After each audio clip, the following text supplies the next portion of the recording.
Hey, it's time to gather around the water cooler to talk the SNL Hall of Fame. All right, so here I am, Joe Gannon in the SNL Hall of Fame. I am heading to the lunchroom. JD is on assignment. So I don't know what the assignment is, but anyway, either way, we're in the lunchroom, and I'm drinking from my Stanley Cup. Not that Stanley Cup, the hockey one.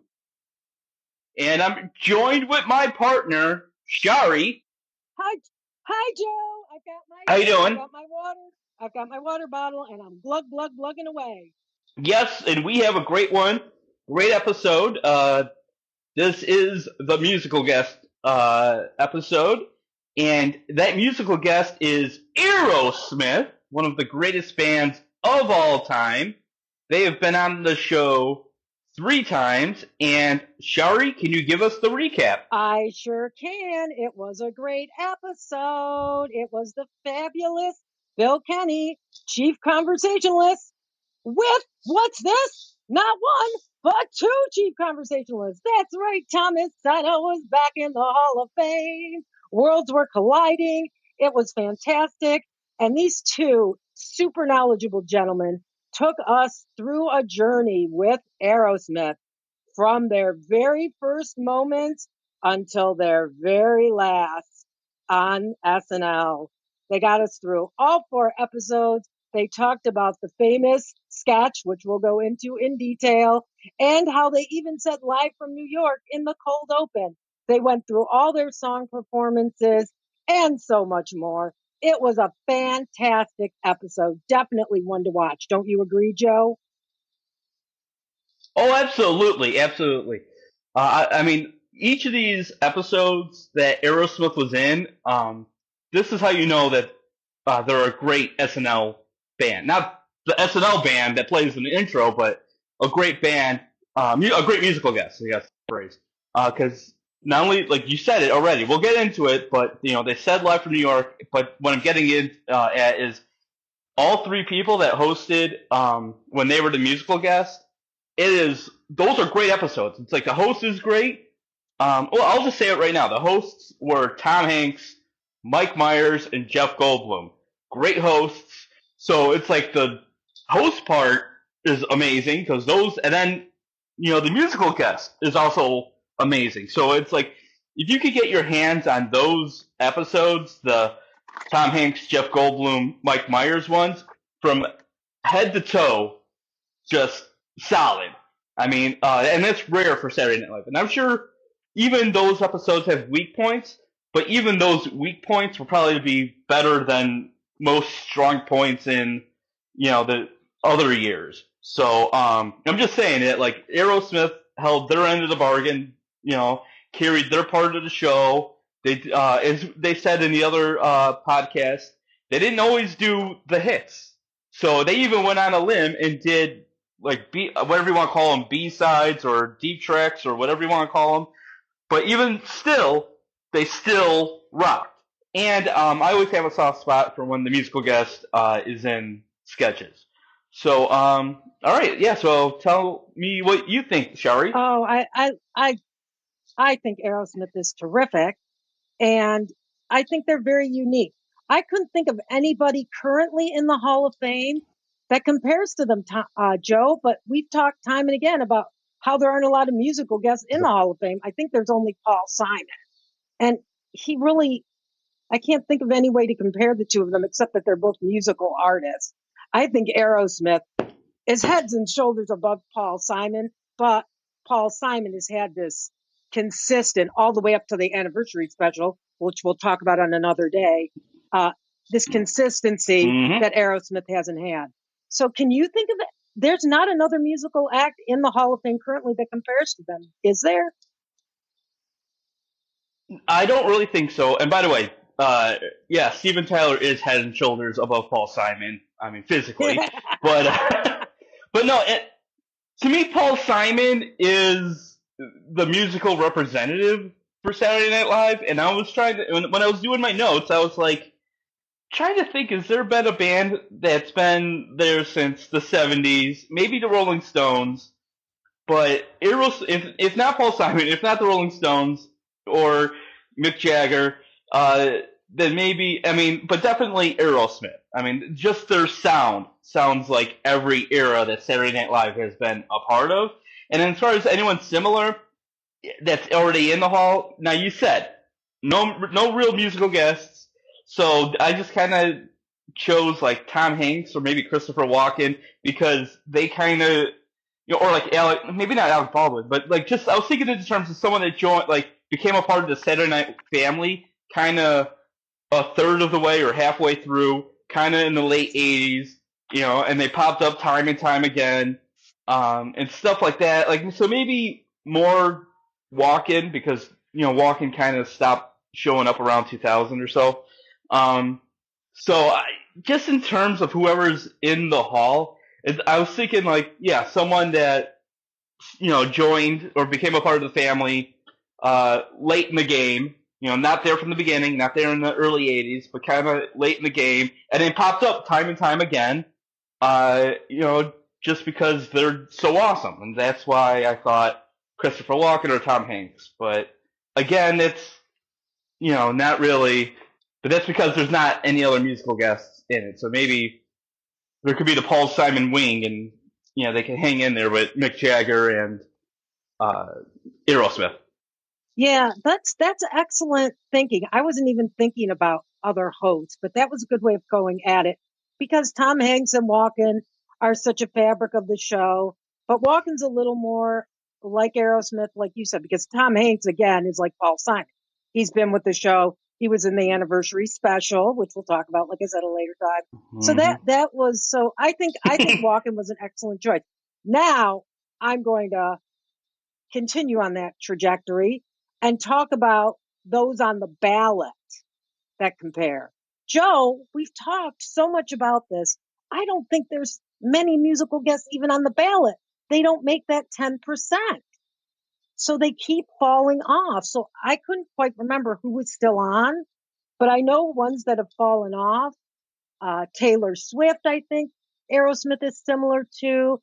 I said Dave Grohl. I think Dave Grohl's the most like because Aerosmith genuinely loves being on SNL. So does Dave Grohl. Mm-hmm. Dave Grohl has such a good time. He's always in sketches. So I see that band because I couldn't think of another band that compared to them. I said U2, but U2 never appears in sketches. So Aerosmith is kind of a unicorn because they're one of the bands that appears as a whole band in a sketch. And I can't think of too many other bands that have done it. I think somebody said maybe Skid Row had, but I can't think of too many bands that have. But I do think they're similar to like Dave Grohl, to Timberlake, to Taylor Swift, and that they're so good when they're on both as a musical guest and appearing in sketches. They've never done double duty, but still, yeah, I think for me that's who I see that's on the ballot or has fallen off the ballot, but that was on the ballot at some point. Can you think of a band or another artist that's on the ballot or was on the ballot that compares to them? I'm gonna say no. Dave Grohl is the closest, and now it's worth mentioning that Dave Grohl usually plays characters in sketches where Steven Tyler, usually plays as himself. Like there's the Michael Jordan retirement video, Wayne's World. Another one that I wanted to mention is because I'm a big David Spade fan, is Carl's Video. This was the Jeff Goldblum one, and the joke in it is it's a small video store. This is back in the early '90s when there was video stores, and it wasn't just Blockbuster or Hollywood Video. There was even small mom and pop chains that were just, a small room, like almost like, I don't know, 30 by 30. Anyway, the point is, that's what the video store was, and David Spade played a video clerk that was always over the customer's shoulder, and he would go, all right, good runtime, good cinematography, and then the joke was, Jeff Goldblum plays a customer who comes in, he's asking about the adult videos, and he's like, in the back, good runtime, good cinematography, and the guy's still recommending good adult videos, and then just as Jeff Goldblum's character is leaving, Steven Tyler comes in and he barely gets the question out. He goes, "Where are?" And then Jeff Goldblum goes, "Oh, in the back." Oh, okay, and that's the joke. But I just wanted to give Carl's video a shout out, and then Mary Kaplan Gallagher, he was in that. He played someone looking for a dancer in his video. And now here's what's awesome about that is Mary Catherine Gallagher was an established character sketch, and at the time, Aerosmith was doing this, what I call the Alicia Silverstone trilogy, where she was playing kind of like a high school or a Catholic schoolgirl rebellious thing. So it kind of made sense that, hey, I'm looking for dancers, and then in comes Mary Catherine Gallagher. Just total reality meets Saturday Night Live sketch perfectly. So he like when he was doing his tenure, in the late '80s and early '90s, of being on Saturday Night Live, it just fit in. It made sense for him to be on Wayne's World. It made sense for him to be in the Mary Kaplan Gallagher sketch. And then the Carl's video. Oh, and then it made sense for the Michael Jordan one where he's playing himself. And then the Carl's video is more of a cameo, but still it's like an unexpected cameo. And I believe he was already in the show already, so you kind of don't expect him to show up twice. But yeah, I felt like when he was doing his, and he could, when he was doing his tours, and then, he was promoting his albums, and or not his, the band was promoting their tours and their band. Anyway, it made sense to be on Saturday Night Live, and then to take it one step further to be in those sketches. It didn't stand out. Like, it would be weird if he was in a Pat sketch or Stuart Smalley. But yeah, so I feel like when people are thinking of what is a good SNL musical guest aside from Paul Simon, yeah, Aerosmith. So excellent. Yeah, excellent. My two. Yeah. Great job, Joe. Great job bringing up some of those sketches that Thomas and Bill didn't even mention. So excellent job hitting on those. I know Thomas and Bill just talked a lot about how they always had a song. They always played the hits, like you said, but they also played lesser known songs, and that they were one of the rare bands that did a live from New York at Saturday Night Live. And not many bands have done that. Bill and Thomas mentioned that. And just their song choices, as I said, were always on point. And like you said, Joe, they had such good hosts. 3 of the 4. The 4th host was Julia Stiles. Not quite as top-notch as the other 3. You got me. Not quite as top-notch as the other 3. I had to go digging through my notes for that.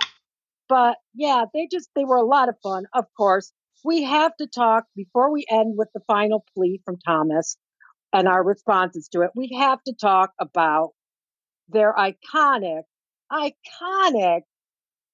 appearance on one of the most famous recurring sketches of all time, Wayne's World. I mean, Joe, come on. That's in every clip show ever. Right? I mean, as well it should be. I like what they said. Like when they were singing the Wayne's World theme, you didn't know that there was a second verse, and I was thinking like they do that all the time with like the Cheers theme song, and stuff like that. So to have one of the greatest bands ever to sing the theme song to one of the greatest sketches ever, this is I want to save this for this point.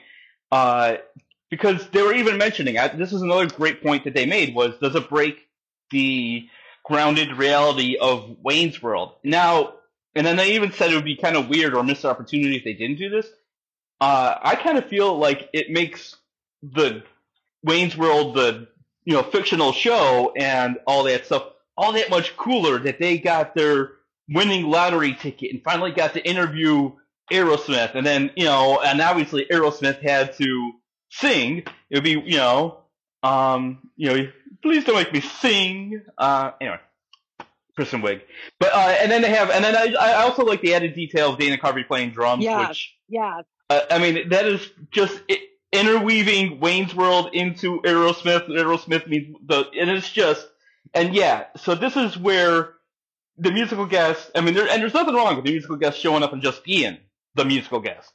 And also there's nothing wrong with them not hosting and da da da da da. But this is where both segments of the show collide. The only other way to make it more SNL is if Weekend Update became a part of it somehow. If like Dennis Miller showed up to introduce him or something. But this is where the musical guests and the sketches just collide in a perfect, like, I almost want to say harmony. It's perfectly woven. It's in the reality of the sketch. They don't just show up and at the end, like Barbara Streisand or something. It makes sense for him to be there. Tom Hanks is playing the roadie, and yeah. So it is just like where everything is in perfect harmony, and I don't even know what else to say other than like great and amazing, and at that point. So what'd you think? Yes. Oh, I've already said it, but you already said it great. Amazing. Memorable. Going to live 50 years from now. We're still going to see that. Okay, so now we get to the final plea from Thomas. So here it is. You're sitting on the other side of the table here. Oh man, you're gonna make me do that. Yes, the most stressful part of the show. Make your final case, Thomas, for Aerosmith in the SNL Hall of Fame. All right. So first and foremost, I think the elephant in the room is that musical guests just have a tough time here at the SNL Hall of Fame. So that's, we get that out of the way. That more power to Godspeed Aerosmith as far as your Hall of Fame candidacy here being a musical guest. But I think, as I mentioned up top, is just like there's very few musical artists that many people feel that are so synonymous with SNL and synonymous with like a famous sketch, Wayne's World, the movie Wayne's World. So right away, they're just like tethered to something that's like an institution at SNL, which is an institution in and of itself. And then you have, they were on SNL, got them at Pump, which was like the validation of their careers. They got them at Get a Grip, which was one of like the biggest albums of that era, honestly, from around that time. They went on SNL and promoted for 4 albums in a row. They used SNL as a stop. And Aerosmith just loved Bill. They loved being on the show. You could tell that they loved SNL. We talked about how giddy they were when they were on Wayne's World. They were wanting to play for that Michael Jordan song, right? So they love the show. It seems like they get the show. They want to be involved in some of the comedy. And to me, when we're looking at musical guests, I think that's important.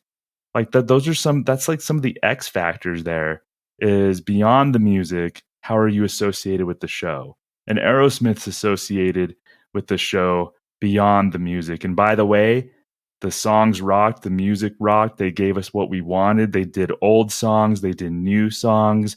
Aerosmith, just when they were on SNL, they loved the show and they just gave the people what they wanted. I agree. And and again, like if there is an SNL musical, like an official SNL musical guest, aside from Paul Simon, I mean, but it needs to be like Aerosmith because, like I said, Aerosmith has been there since the 70s. So and then even the sets, I don't know how to describe them, but like even the sets feel like places Aerosmith would play, like that one with the big fan in the background, or something that looks like the New York subway terminal. It just feels like because SNL bands are like underground, where you hear them for the first time or something. They just did, and not that Aerosmith, like you're hearing them for the first time, like they would be performing there for the first time, but this might be the first time you're hearing Aerosmith as like a teenager or something. So, yeah, they're like the perfect SNL musical guest because they've been there in multiple eras and been a part of one of the most iconic sketches. So, I agree. We both 100% agree with Thomas's final plea. Now I'm going to switch gears, and we're going to do our Hall of Fame, Hall of Shame, and of course there's not an episode this week And we're not going to talk about the anniversary because we've got to save that for our buddy JD to chime in on. But we will talk. As much as we both want to. We do. I know we're both bubbling. We're still got SNL anniversary hangovers. Oh, yeah, but for sure. We'll get there. Trust us. But until then, we're going to talk really quickly because we got a lot to talk about. We're just going to do our Hall of Fames and Hall of Shames of the documentaries. And SNL gave us so much great content, didn't they, Joe? Wow. So much great content. Oh, absolutely. Yes. Okay, well, let's get it rolling. I want to start with the first, I don't know that I think the documentaries might have dropped a bit before the 4 that dropped on Peacock, but we're going to start with the one that was actually on NBC. And we talk about how the musical guests just never get enough credit. Well, Questlove delivered with the musical documentary, ladies and gentlemen, 50 years of SNL music, dropped a couple weeks ago. 3 hours of awesomeness. Wouldn't you agree, Joe? Okay, so yes, I mean, for one, yes. I mean, that's the short answer, and we all know I don't give short answers. But here's the one thing I got to say about it. I mean, I recommend obviously watching the whole thing. If you're an SNL fan, or even a little bit, or if you want to just learn about Saturday Night Live, obviously I recommend watching the whole thing. But with that set aside, what I also recommend is just watching that first couple minutes of the remixing of some, not all, but most of the musical guests that have played in the last 50 years. They do this great remix, and I forgot who it starts with. I forgot who it starts with. Like Gwen Stefani, but my favorite was, and this is where I lost my mind, and it wasn't even at the end. It's where they started with the Under Pressure, Queen's Under Pressure, and you got that familiar beat. I'm just bum bum bum ba da dum bum bum bum bum bum bum bum, and you're thinking like, oh well, naturally they're gonna remix this with Ice Ice Baby. That is the most obvious, similarity. That's the most obvious. That's the one. That's another song you think of, or when you hear that bum bum bum ba da dum bum. Even when I'm humming it, I'm sure you don't know which song I'm humming. I mean, that's just how it's been ever since Ice Ice Baby came out. But in this remix, before Ice Ice Baby, it goes bum bum bum bum bum bum bum. Then Dave Matthews Band, and then Vanilla Ice, and then She Drives Me Crazy, and it just goes on, and then mixing if I could turn back time to Bop. I mean, it takes you into places where, you're in the 90s, you're in the 70s, you're in the modern age, and it just bounces, and it's not just the, music itself, but visually they do these, breaking the windows things where they have all the multiple artists on screen, and I'm telling you, like, I like listening to that. Like, I think that would be a great TikTok video or YouTube video on its own. I totally agree. And I really hope, and the last, I mean, I just, like, it'd be so cool. I know there are multiple artists with multiple labels and all this stuff with musical rights, but it would be so cool just to make that a music video on its own somehow, and, because it gets you pumping. It really does, and it is a great, and maybe as perfect as it gets for an intro for this documentary. So that and I want to say my favorite part was the beginning, but it got me pumped and ready to go. So that was your Hall of Fame moment, and that was what I mean. Yes, yeah, I had that at the top of my Hall of Fame moments too. I just loved. You already said it, Joe. In the opening, and then all throughout the documentary, acts from every era, and it was filled with little nuggets, like the talk about the Funky Four plus one more. I think I'm screwing up their name, but the first hip hop act ever on TV. I mean, amazing. Mm-hmm. And so many others, the Fear with the slam dancing, just one thing after another. We could talk all day about this, but I'm going to go to our Hall of Shame moment for the music documentary. It was pretty hard to find one for me, Joe. Could you find one? Mm-hmm. You found a Hall of Shame? Oh, damn. No, because I was hoping like I could, piggyback off yours or something, but because to me, all right, it's a documentary. It's like finding a flaw in the dictionary or something or Wikipedia, like there. I mean, maybe there's a sketch or two that's missing, and or like a musical sketch that's missing, but I mean, the thing is 3 hours. So, I mean, they covered, if they missed something, I mean, fine. I'm fine with it. But, I mean, it's hard to, find a flaw in a documentary. So yeah, as we move on, I'll probably will repeat that. But, yeah, I didn't really find a flaw in the Ladies and Gentlemen documentary. Me either. It was as close to flawless as you get. So let's move on to the 4 on Peacock, and I'm going to start with the auditions, and I'm going to give my Hall of Fame, and then I'm interested to hear yours, Joe, because it took me a while because there were so many good moments, and I thought the audition process, it's so fascinating, but I just loved, you know what I'm going to say. You know how much I love him, Joe. Bobby Monahan. Mm-hmm. The guy, I want to have okay. with the dude. He, at the very end, he's crying. He loves that show. Yes. He loves that show with his whole soul. And that got me. The whole thing got me. This was my favorite of the 4, but the whole thing just got me. But Bobby crying and talking about how much the show meant to him is my Hall of Fame moment. How about yours?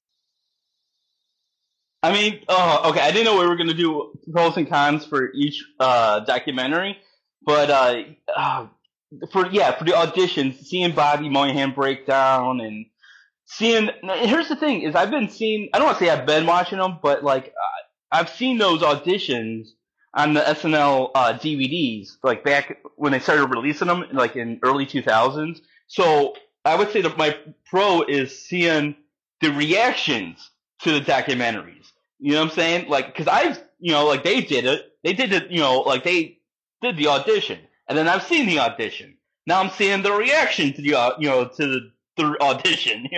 So so it is a total pro to see, and then plus another pro is seeing all like a bunch of auditions, including people that didn't get the show, like Jim Carrey and Kevin Hart. Like that's worth seeing because it's like saying, because that to me is inspirational, where it's like, hey, you could be totally amazing. You could be one of the greatest entertainers of your decade, but because you didn't get Saturday Night Live, doesn't mean anything. Like Jim Carrey, he didn't get Saturday Night Live, but then he got into Living Color and then the movies and Man on the Moon, and I mean, so it's like, so what? You didn't get, you didn't make the, you could come back and host. Doesn't mean you can't host because you didn't get the audition or didn't pass the audition. So it's worth seeing, the success, the successful SNL auditions as well as the ones that didn't make it. So, it was a very informative, and very inspirational documentary. Agreed. Let's keep it moving. We're doing great. Let's talk about the Writers' Room documentary. Another super interesting look because, well, I didn't ask about the Hall of Shame for the auditions. Did you have anything, Joe? I mean, again, because how about this? What I'm probably going to say about all of these is it's hard to say a negative for a documentary. Like I said, it's hard to pick. So, but for that one, no. I mean, like you got the information that you wanted to get out of it, and stuff like that. You got to learn all about the process, and I even like how they even said once you get hired, that's not it. Like it's not over. You're still kind of auditioning once you get on the show. Absolutely. So. But yeah, let's move on to the writing. Yeah, I'll say I had a very minor quibble. I just wish we'd seen a few more older cast members. But you get who you get. Yeah. And there were still plenty. So yeah, let's move on to the writers. And do you want to give your Hall of Fame? Or your favorite moment? Hall of Fame is I like how they showed the process. And now this documentary to me is a different flavor as the James Franco documentary, which I think is out there somewhere, I think on YouTube. basically what James Franco does is he shows the making of an SNL episode. It's the John Malkovich episode when Malkovich hosted in the early 2000s when he was promoting the movie Red. Anyway, and then James Franco was hosting the next week, and he was like, "Screw it, I'll just show up a week earlier and make a documentary," which is awesome. But anyway, within that documentary, you see the writing process, and to me, I'm not comparing, they're apples and oranges, but like the James Franco one, you see how the writing works with the production, works with rehearsal, all the way to dress rehearsal, and all the way to the final. You kind of see how the sausage is made from A to Z. Now, I'm not saying that is a plus or minus compared to this one. With this one, it focuses more on just the writing. But what I will say is that's both a plus and a negative because you're focusing on just the writing. It's like saying that like when you're seeing the sausage get made, you're focusing on it just getting packaged or you're something like that, or getting sliced or something. You're focusing on one specific part, which is obviously what the documentary is supposed to do. But then you kind of want to see it, like, okay, now what? Like, so I feel like if you want to, it's kind of like, hey kids, if you want to learn more about SNL, visit your local library. But if you want to see, if you see this documentary and you want to learn more, go to the James Franco one. It's called Live from New York. And so I'm just saying that's what it reminded me of. I have not seen the James Franco. So what you think? I have not seen the James Franco one. Oh, I'll definitely have to check it out. I have issues with James Franco these days, but I'll put that aside. A lot of women do. And I'll check it out. But I don't want to reiterate everything you said, Joe, because you said it so well. I loved the process. I loved the peek behind the curtain. It was the Io Debris episode. My favorite part of that peek, I love the beginning where they're just pitching ideas like wildfire. These people are genius. They're just pitching ideas one after another. And it was fascinating to me how they're just throwing them back and forth. And of course, I also love them rolling in and out on chairs and laughing hysterically. And it's like, it's just a nonstop party. They're there till 3 a.m. It was really fascinating. I agree with that completely. Definitely the best part of that one. And as far as the Hall of Shame, I had a tiny nitpick that I would have loved to have seen some older writers, but they did the best. They did what they could with whoever wanted to do it, I'm sure. So are we ready to move on to the Cowbell documentary? Yes. Are we ready for Cowbell? Okay. Oh. So, okay. I'll start with the pros. Now, what I like is there's another thing because I was rewatching it and there was a detail I didn't catch the first time, which is they had Daryl Hammond as the announcer, which worked because he was the announcer in the fake, VH1 documentary. So it's kind of like like he was a reoccurring character. And then I also liked how they did a fake documentary where they had the drummer from I think it's Metallica, the one that looks like that one that looks like Will Ferrell, and they had him play the character Will Ferrell was playing. At first, I thought it was Will Ferrell playing the character again, but no, it's the drummer from I know people are yell at your phones and devices all you want. I'm sure I'm gonna hear you in some weird space-time continuum loop like the movie Frequency, but so forgive me for not knowing what band he's in, but anyway, the drummer played Will Ferrell's character, and they had Daryl Hammond playing the announcer, and I just thought it was, and then I had this written down as a con, but it's not really a con. It's just more of a note I wrote, which is I tried to figure out why that sketch, and it's nothing against it. I'm not saying anything negative, but I'm trying to figure out of all of the one-off SNL sketches that they could have done, like why that one? And I guess it's because it's more current. Like it happened kind of halfway through in SNL's history. Like it's not more current like the last 10 years. It's more current in the last 25. It's certainly rememberable. It gave us a catchphrase, even though it was a one and done sketch.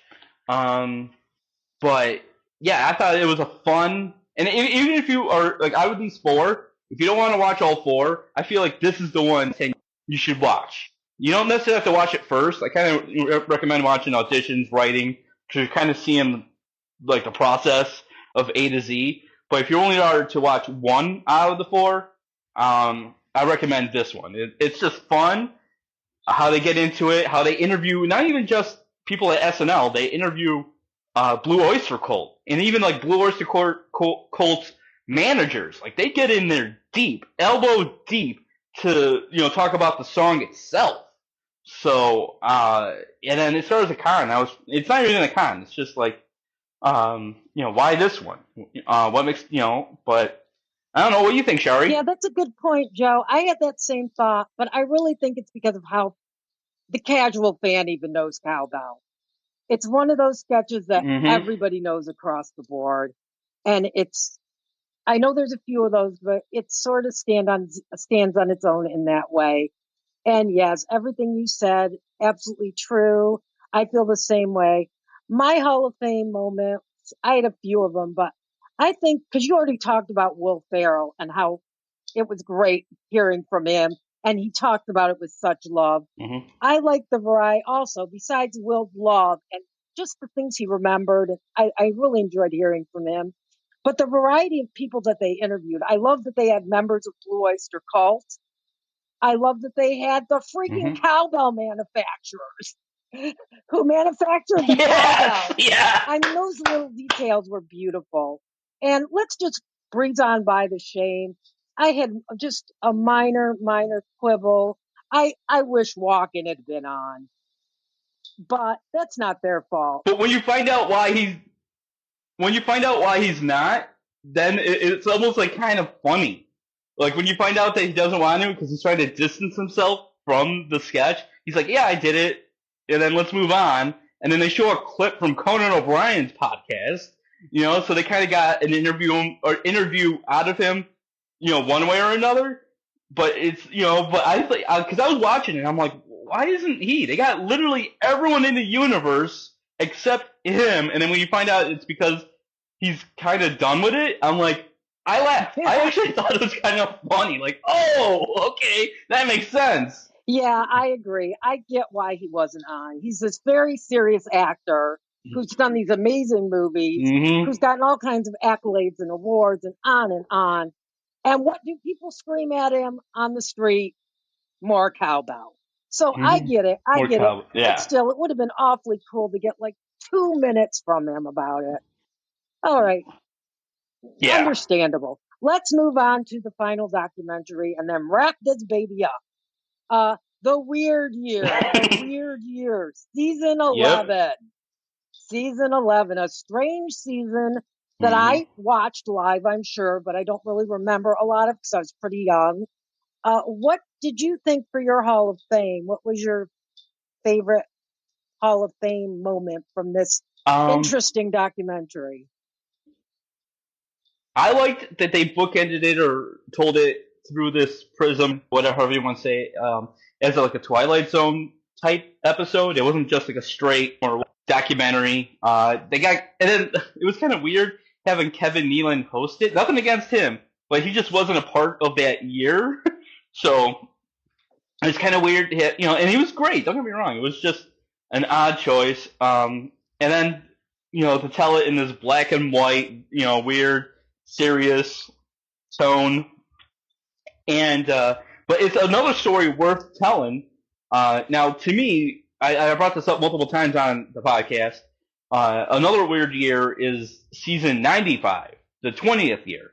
Like that's where you still had Sandler, Farley, Mike Myers, Kevin Nealon, but you also had Michael McKean, Chris Elliott, Janine Garofalo. But the reason I bring that up is it kind of says, like, SNL, just because you have talented people, like in 85, you had Robert Downey Jr., Anthony Michael Hall, Randy Quaid, Joan Cusack. You have all these talented people. You got talented writers, Robert Smigel. It doesn't necessarily mean, like, oh, we got, it's a winning lottery. Like, it doesn't mean it's a for sure thing that it's going to be a great show. Everything needs to gel together. The fact that they said, "Hey, now that you're a cast member, who do you work well with?" And Lovett Split brought Phil Hartman, and Dana Carvey brought Kevin Nealon, and then you got this weird buddy thing where everything works together because they work well off each other. This documentary proves that if you don't have that, you don't have a good show. It's because for kids today to see that Iron Man was a cast member, sure, he could host, and he has since then, and most likely he'll probably host again, but he was a cast member before he was famous. And then same thing with the John Hughes people, like Randy Quaid, Anthony Michael Hall. These are people that were famous at the time who probably should have been hosted. But it is worth showing, and then on top of that, they had weird episodes, like the Francis Ford Coppola episode, and the way that they ended the last sketch of the season. So it's like they took risks, they tried new things, and it's kind of interesting to see it not pay off. So it shows that Saturday Night Live isn't necessarily this bulletproof show. It can be harmed if it's not treated properly. I mean, this is Lauren's first year back. You can't even say this is Dick Ebersol's thing or whatever, or another producer. No, Lauren came back. He was basically rebooting the show, and it didn't work out at first, and then eventually he got it right. So it is a great idea for a documentary. The only con I had was the tone, but I thought it was an interesting tone. So I'm not saying it was bad, just okay, that's a way to go about it. Especially since you're calling it the weird year. So yeah, I really, and again, it's a documentary, so it's kind of hard to, pick a flaw with it, but yeah, I really enjoyed it. Yeah, I totally agree. This was fascinating. I went back and watched as many of the episodes as I could on Peacock. There's 9 minutes of some of them, but it was pretty fascinating to go back and actually watch the season. Mm-hmm. The only tiny quibble, and again, it's not their fault, it's the celebrity's fault. Come on, Robert Downey Jr., couldn't you give him 5 minutes? Yeah. Couldn't you give him 5 minutes? I know you're a big fancy star, but come on. That's my only quibble. Otherwise, I thought it was great. I thought all four, I think both of us did, all 4 documentaries, stellar. Get yourself Peacock for 1 month. That's what I did. I paid for 1 month. I watched all 4 documentaries, and they were well worth the $8. So do yourself a favor. If you're an SNL diehard fan like we are, spend the money and definitely check out those documentaries. Okay, Joe. So this brings us to the end, and it has been a pleasure. We miss you, JD, but we had a ball, and we'll see you all next week. And I'm really excited about this one, Joe, because there is a hometown nominee and a hometown guest nominating the nominee. This is how I'll tease it. Second City, 9 years, 1 SNL movie. So I'm not sure. Should we say who it is? Or? Yes, I think we shouldn't leave people hanging. It is Mr. Tim Meadows, the ladies' man. The ladies' man, and he is going to be being discussed. He's from my home state of Michigan, and I believe he still lives here. He's going to be being discussed by another Michigan native, the great Victoria Franzo, who I've had the pleasure of chatting with and meeting in person. And she will, of course, be joining our chief conversationalist, Mr. Bill Kinney, next week. So please join them Monday, and JD and Matt Ardill for the SNL Hall of Fame. And then, of course, we'll see you on Friday to break it all down, just like we did today, and to talk about the anniversary special, which we are super excited about. So until then, from Shari and Joe and JD, who can't be with us, but he's with us in spirit, stay thirsty. Thanks for listening to the SNL Hall of Fame Water Cooler. To connect with Joe and Shari, join our Facebook group at facebook.com/group/SNLHOF. To email the cast, write to snlhofwc@gmail.com. Please subscribe, share, rate, and review the show wherever you get your podcasts.